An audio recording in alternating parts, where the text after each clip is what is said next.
Thumbnail से तो आपको पता चल ही गया होगा कि आज सिंपल सी परवल होने वाली है मज़ेदार। तो जी हाँ दोस्तों, माँ की रसोई में एक बार फिर से आप लोगों का बहुत बहुत स्वागत है। तो आप यहाँ जैसा देख पा रहे हैं कि मैंने यहाँ पे आलू परवल की सब्ज़ी बनाई है। हालांकि आलू परवल की सब्ज़ी इस टाइम में लोगों का दिल भर जाता है, लेकिन दिल भर जाने के बाद भी अगर कोई चीज़ को मज़ेदार बनाया जाए तो फिर कहना है क्या। ख़ास करके बिहार के अंदर जो भी शादियां अभी होती है, जो भी फंक्शन प्रोग्राम होते हैं ना, तो इस सीज़न में आलू परवल ही बनाई जाती है। अब सोचिए कितनी मज़ेदार तरीके से बनाई जाती होगी कि लोगों का दिल नहीं भरता। तो आज मैं बिल्कुल वैसे ही रेसिपी आप लोगों के साथ शेयर करने जा रही हूँ जैसे अपने हलवाई भैया लोग बनाते हैं, और हमारा दिल नहीं भरता है। क्योंकि जब मेरी शादी हो रही थी तो मेरे घर के पीछे में जब हलवाई भैया बना रहे थे तो मेरा कमरा उस साइड ही था, और मैं आराम से अपनी खिड़की से देख रही थी कि उन्होंने किस तरीके से बनाया है। तो हमने सोचा कि क्यों ना उस रेसिपी को आप तक पहुंचाया जाए। तो मैंने यहाँ पे परवल को छिल के धो के काट के रख लिया है। 4 टुकड़े में मोटे मोटे मैंने परवल को काटे हैं। परवल लेते टाइम आप ये ध्यान रखना कि परवल कसे कसे हों और ताज़े हों। और वहीं पे मैंने उबले हुए आलू लिया, उबले हुए आलू को भी मैंने छील लिया। अगर परवल थोड़े भी पके होते हैं तो उसकी सब्ज़ी बहुत ही बेकार लगती है, फालतू ही कह लो।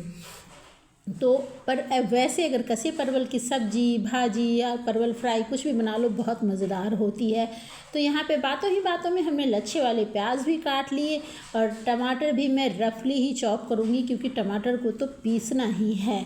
तो यहाँ पे ग्राइंड करूँगी, इसलिए टमाटर पे ज़्यादा मैं ध्यान दे नहीं रही हूँ। तो यहाँ पे पहले तैयारी पूरी हो जाए तो मज़ा आ जाता है। अब उबले हुए आलू के भी मैंने कर लिए 4 टुकड़े। तो इस तरीके से हमारी हो गई तैयारी पूरी।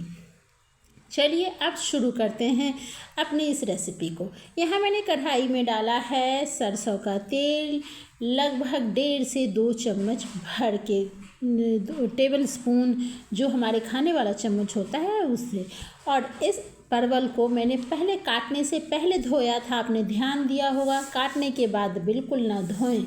अगर आप काटने के बाद धोओगे तो इस तरीके से भुनने में, तेल गर्म होते ही जब आप परवल को ऐसे फ्राई करोगे तो उसके तेल के छींटे पड़ के आपके सारे तेल हो जाएंगे ख़राब।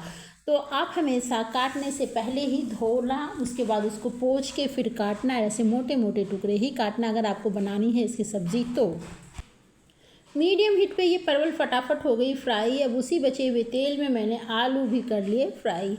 आलू को फ्राई करना इसलिए ज़रूरी था क्योंकि हमारे आलू उबले हुए थे तो थोड़े से ना टेस्ट में फ़र्क हो जाता, क्योंकि परवल तो हमारी मज़ेदार फ्राई हुई तो आलू को भी ज़्यादा वक्त तो लगा नहीं। अब आप देख सकते हो तेल भी वैसे ही मैं साइड करके रख रही हूँ।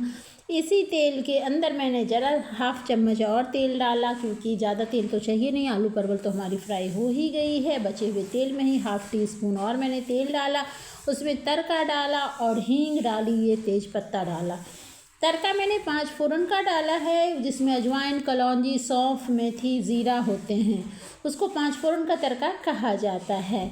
जैसे ही तड़का हमारा तड़क गया, मैंने इसमें डाला लच्छे वाले कटे हुए प्याज। हीट को यहाँ पे हमें मीडियम ही रखना है, लो हीट अभी करने की कोई ज़रूरत नहीं है क्योंकि सब्ज़ियाँ हमारी भून चुकी है। प्याज भूनने के लिए यहाँ पे लो हीट की ज़रूरत नहीं है। तो यहाँ जैसे ही हमारे प्याज हल्के से भुने कि यहाँ पे मैंने लहसुन अदरक का डाल दिया पेस्ट।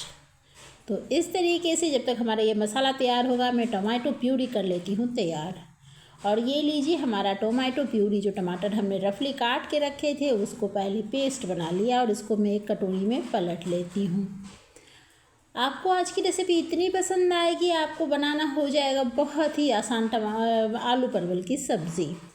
यहाँ पे मैंने डाले बहुत थोड़ा हल्दी, क्योंकि हल्दी सब्ज़ी के कलर को थोड़ा सा काला करता है।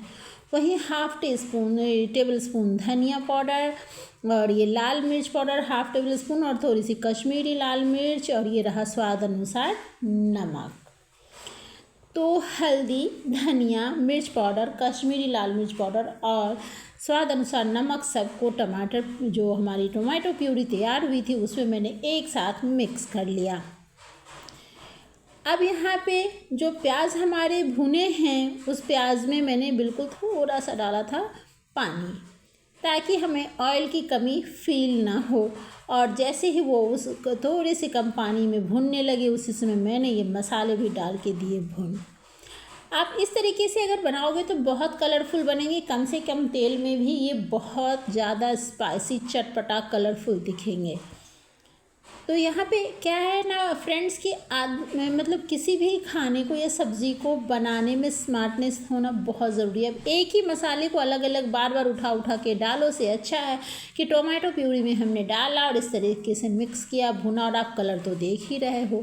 साथ ही साथ में एक साथ सारे मसाले भुने, मसाले जले भी नहीं, तो ये स्मार्टनेस होनी ही चाहिए।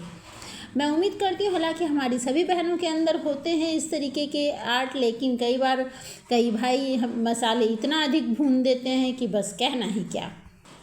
अब इससे हो जाती है झटपट हमारी सब्ज़ी तैयार। इसमें मैंने थोड़ा सा पानी डाला जितनी आपको ग्रेवी चाहिए, और ये डाला बिल्कुल थोड़ा सा चुटकी भर गरम मसाला।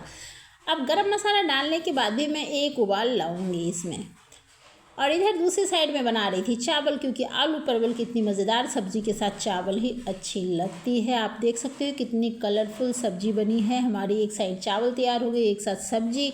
अब किसकी भूख ना बढ़ जाए इस चटपटी सब्ज़ी चावल को देख के। मिलते हैं अगले वीडियो में, तब तक के लिए बाय बाय।